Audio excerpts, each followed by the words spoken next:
Okay, welcome back friends to TED Talks Guitars and Life. Sorry for any sound issues and a dog and a grandbaby.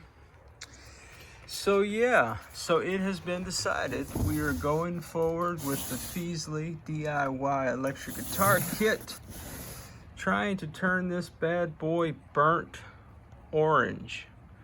So did a little bit of research, and it was recommended by just about everyone that I watched that taping up the cavities and particularly the neck pocket with painter's tape was a good plan, so I've done that.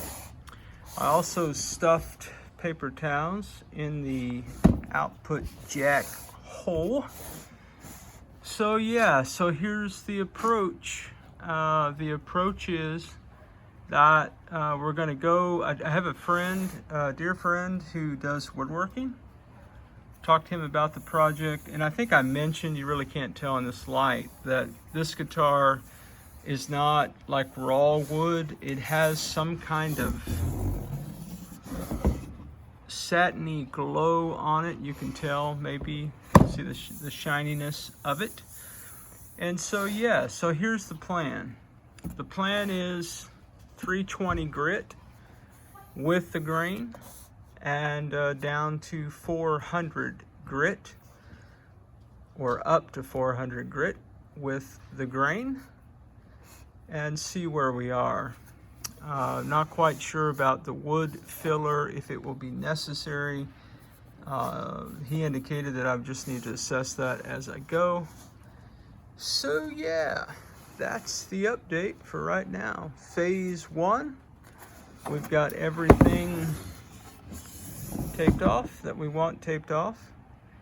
And obviously, or maybe not obviously, I will start with the back in case I destroy this thing. So hey, hey guys, wherever you are in your guitar journey, man, I pray it's a long, safe, smooth ride for you.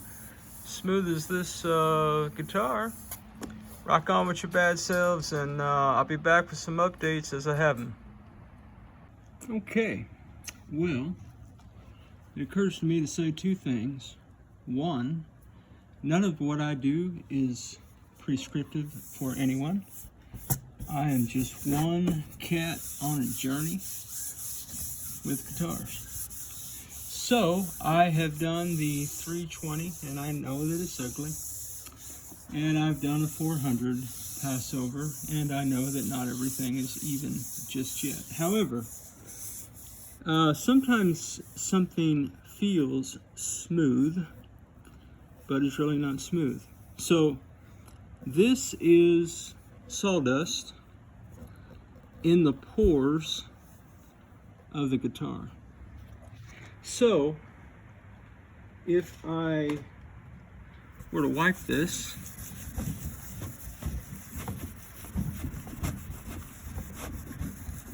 one might be deceived into thinking that this guy at TED Talks Guitars and Life knows what he's doing. No, nobody thinks that. However, the deception is that if you were to look at this, and if you were to feel of it, you might say that it's smooth. It is not. It is porous. So, unfortunately, my hands are very sawdusty. I should have cleaned them before touching the guitar again. However,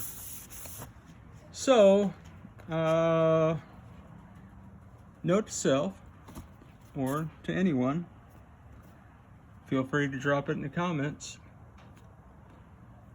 But this tells me that I'm going to have to do wood filler, because the likelihood of me sanding down till I get no pores on this is probably not in the realm of reality. anyway, on with the journey.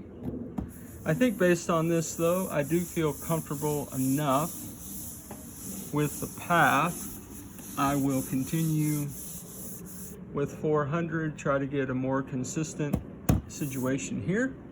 Then I'm gonna flip the bad boy over and do it again. Hey, wherever you are, man, rock on with your bad selves. I'll be back. You know, guys, sometimes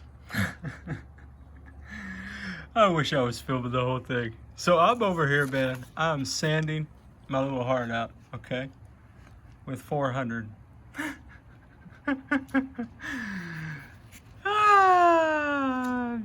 Probably gonna work better if I use the sandpaper. Oh man, welcome back to Ted Talks Guitars and Life. This cat has no idea what he's doing, Jack. Hey man, and bear with me. Well, welcome back, friends, to another episode of Ted Has No Idea What He's Doing. So I was watching Dave over at Dave's World of Fun Stuff, and he uses, or used in a video, I don't know if he uses it all the time, drywall filler and a acid brush.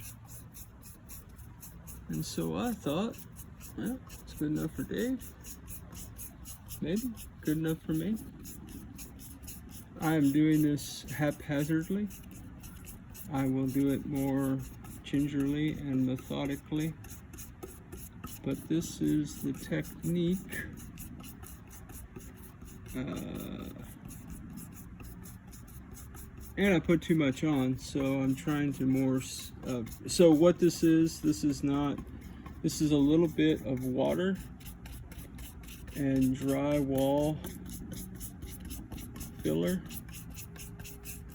mixed to not quite peanut butter consistency. And the idea is with the brush is to attempt, and I got a really cheap brush, to push this filler down into as many nooks and crannies as one might be able to before sanding. Sorry, man, I should have brought my tripod out here. And so the thought is, do this, push this stuff down into any grain, let it dry,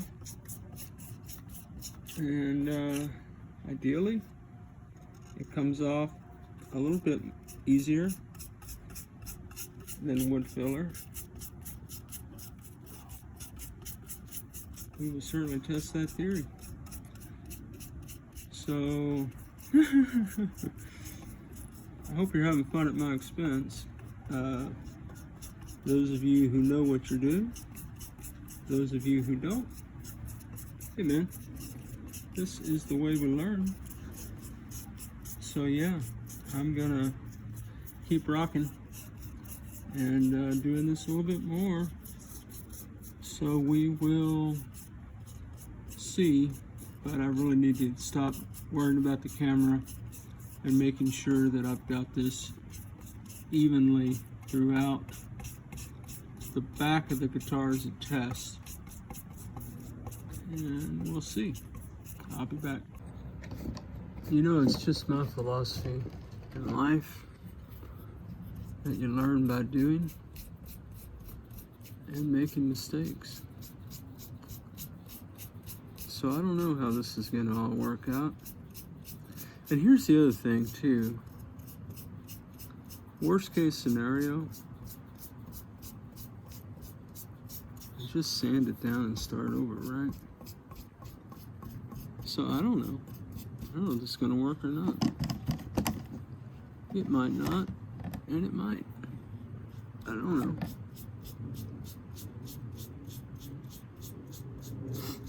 You know, working on guitars, man, it gives you a lot of time. Particularly, I apologize for the haste of the last video. Me just throwing this stuff on there haphazardly. That's not the way to do anything in life, probably. I was just trying to work the camera and get on with the show, so to speak. But slow and steady, right? It's probably a better plan.